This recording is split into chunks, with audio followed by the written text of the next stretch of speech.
Okay, so for the changes in attention focus, you can have like during heightened states of arousal, your attention field can either narrow or broaden. It doesn't necessarily mean that it's always going to stay the same, depending on the person, because it can draw your attention away from the optimal point and bring it like anywhere. It could make it so.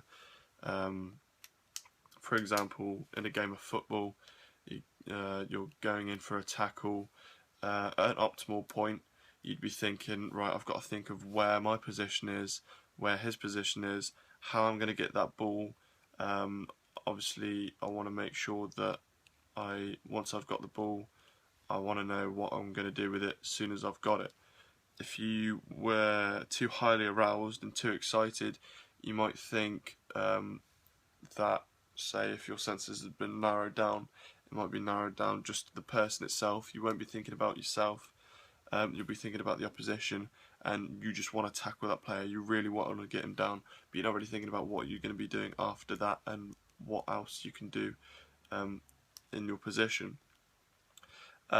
At the same time, it can also be broadened, so it can be that you'll start thinking more about irrelevant information, such as noises that are in the crowd or people shouting. Obviously, you've got to be thinking about um, players' call-outs and things like that. But if it was in a situation where you were in a game and there was a crowd around, and you ended up uh, thinking more about the crowd rather than the actual game itself, and this can be due to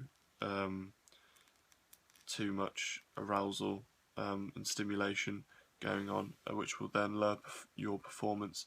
You'll be losing out on all the different relevant game cues that you'll need within that scenario.